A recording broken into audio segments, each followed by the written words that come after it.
գործընկերներ իրենք եւս գալիս են եւ մի երկուսն էլ կա, որոնք ուղղակի ընթացքի մեջ են եւ բրենդի հետ պայմանավորվածության արդյունքում, այսպես ասած, չենք հայտարարում դրա մասին, խոսում ենք այն մասին միայն, որոնք որ ինքը բրենդը համաձայն է, կամ ինչ-որ մի փուլի ենք հասել, որ իրենք արդեն ենթադրաբար ամենայն հավանականությամբ գալու են եւ դրա մասին սկսում են խոսել, կա նաեւ այլ դեպքեր, երբ որ օրինակ ակտիվ օրինակ շուկայի հետազոտություն է իրականացվում խորքային, որպեսզի մեր շուկայի տարողությունը հասկանան, իրենց բրենդի հնարավորությունները, շահութաբերությունը, մեր ուրեմն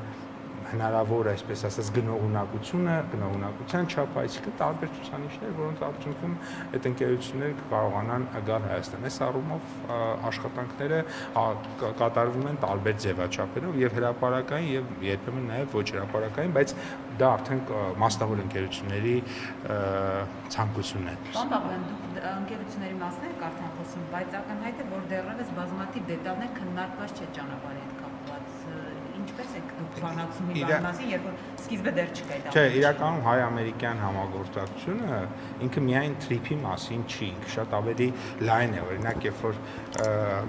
շատ պատահական չէր, որ նաև օրեր առաջ 135 կարծեմ միլիոն դոլարի ուրեմն վարկային համաձայնագիր ստորագրվեց Արչին բանկի եւ Կոնտուր գլոբալի միջեւ եւ ըստ էության մեր լոկալ բանկը իրեն արդեն կարողանում է թույլ տալ ամերիկյան վերազգային կորպորացիային 135 հիմա կարծեմ 135 միլիոն դոլարի վարկ տրամադրել, որը մի կողմից կոնսոլիդացիա, այսինքն հիմա այնտեղ ուրեմն Կոնտուր գլոբալը ուներ վարկեր, որոնց այդ վճարները երկրից դուրս էին գնում, մյուս կողմից էլ նոր ուրեմն ներդրումներ անում, հետեւաբար նոր միջոցներ իրան պետք, որը արդեն վերցրեց, այսինքն դա նույնպես իմ կարծիքով օգոստոս 8-ի իհարկե process-ը մի փոքր ավելի շուտ էր սկսել, բայց այդ process-ը բոլոր կողմերին եւ բանկին եւ Կոնտուր գլոբալին վստահություն էր հաղորդել, որ միանշանակ պետք է անելու արագ, հենց օգոստոսի 8-ից հետո եւ ես կարծում եմ, որ մենք ապագայում ամերիկյան տնտեսության, ամերիկյան ապրանքանիշերի եւ ամերիկյան ներդրումների ավելի մեծ ներկայություն եւ շունչ կզգանք Հայաստանում։ Մի մտահոգություն կա, որ ամերիկյան ընկերությունների անվան տակ այստեղ ոչ թե ամերիկյան ընկերություններ են լինելու, այլ լինելու են թուրք ադրբեջանական ֆինանսական միջոցներ եւ ընկերություններ։ Ես չգիտեմ ինչ մտահոգությունն է, բայց օրինակ թուրքական ընկերություններ Հայաստանում դեռ կան 2012-13 թվականներից, ընդ որում դրանք ուղղակի Հայաստանի օրինակ նույն հագուստի մանրածախ առևտրի ցանցում մի քանի բրենդների ապրանքանիշերի տեսքով ներկայացված են, ընդ որում մեկի դեպքում շատ ուղղակի, այսինքն ոչ թե պես միջնորդավորված, այլ շատ ուղղակի եւ ուղղակի եւ ես իրականում ողջունում եմ այդ ներդրումները, որովհետեւ ցանկացած խաղաղություն, եթե ցանկացած խաղաղություն հարևանների միջև, եթե չամրապնդվի ֆինանսական ներդրումներով, այսինքն եթե մենք ուզում ենք կայուն խաղաղություն տարածաշրջանում, կարող են իրենք եւս այսպես ընկերություններ։ Այդպես ձեր ասածը այդպես չի, այսինքն ձեր ասածը ճիշտ չի, բայց օրինակ ես շատ նորմալ եմ համարում, որ Հայաստանում օրինակ խաղաղության հաստատման պարագայում սահմանները բացելուց հետո օրինակ ինչու ոչ ներդրումներ կան, այդ թվում նաև թուրքական, մենք էլ գնանք այնտեղ ներդրումներ անենք, եթե ձեզ թվում է, որ հակառակ պարագայում մենք կարող ենք ունենալ կենսունակ պետություն, ապա նայեք մեր պետության նախորդ 3 տասնամյակների պատմությունը։ Իսկ մենք Թուրքիայում ինչ կարող ենք ներդնել, ըստ էս խնդիր չէ, որ թուրքական ընկերությունների, որովհետև երրորդ Ոչ, ընկերությունը դուք նորից հիմա ինչ որ տեքստեր եք ասում, հետո կտրեք այդ հատվածը, ցույց տակ, ասում եք ոչ, սխալ եք ասում, այդպեսի բան չկա։ Թրիփի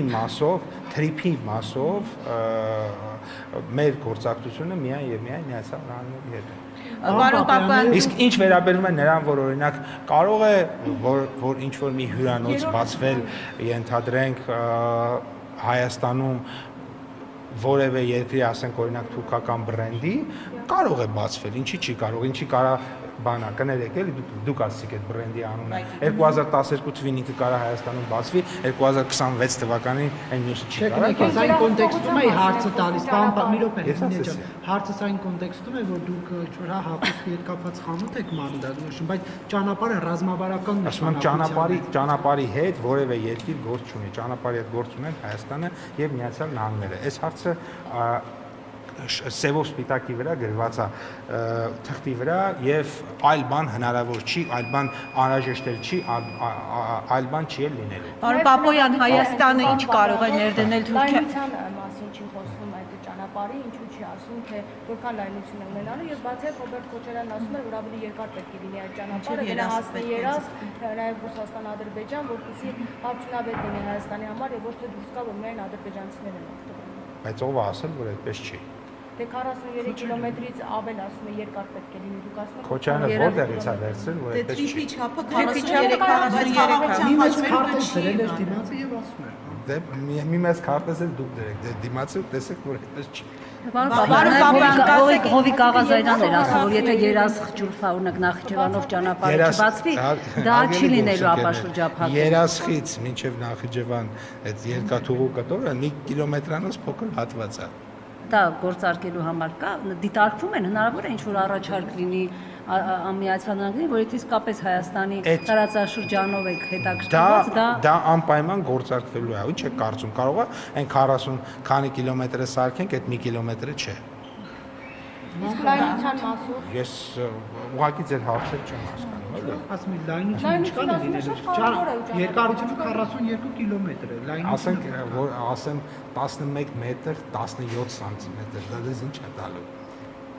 Կամ ասենք 18 մետր 26 սանտիմետր։ Իսկ որ չեք ասում դա, իսկ որ չեք ասում դա ինչ է տալու։ Իսկ հաստությունը ասֆալտի ինչքան է լինելու։ 4 սանտիմետր դե 6։ Իսկ ինչ է ներդնելու Հայաստանը Թուրքիայում, պարոն Այս տեսախցիկի ռեզոլյուցիան ինչքան է, ես ասենք Ժորժ ջան, եկեք լավ,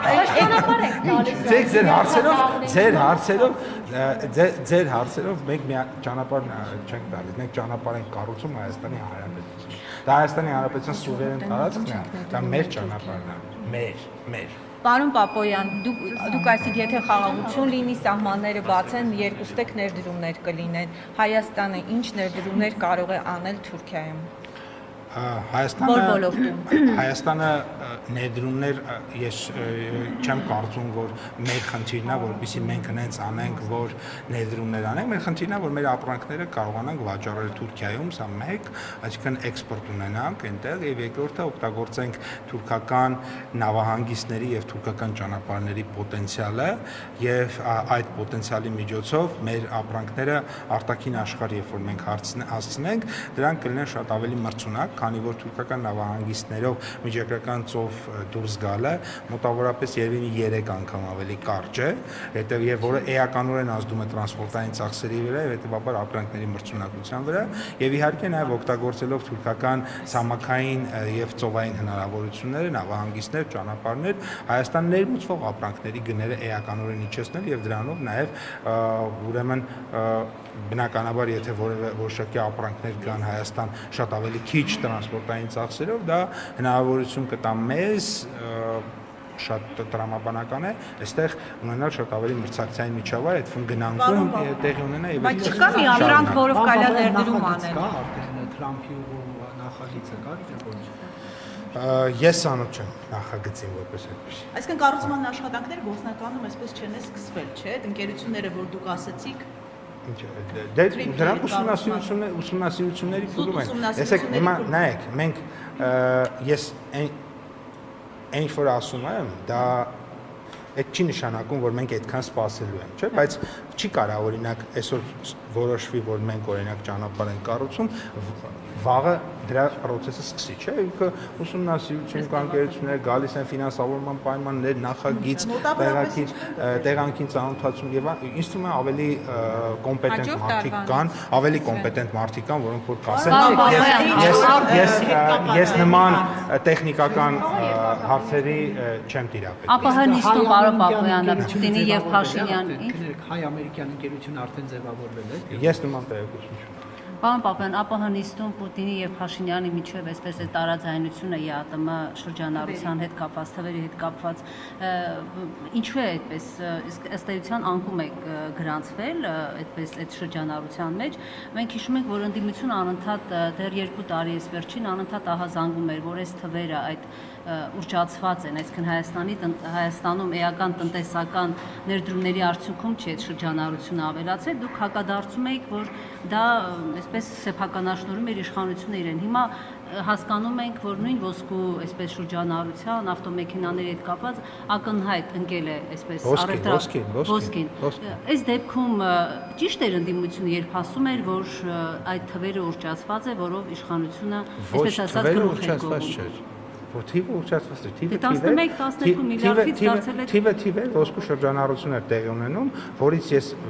անցած տարի եմ ասել, նախանցած տարի եմ ասել, այս տարի եմ ասել։ Հայաստանը չունի ոչ մի օգուտ։ Հիմա այդ թիվը 0 էլ դառնա, մեր տնտեսական աճի վրա դրա ազդեցությունը մոտ 0-ի է, այդ թիվը դառնա 100 անգամ շատ, այդ դրա ազդեցությունը մեր տնտեսական աճի վրա մոտ 0-ի է, որովհետև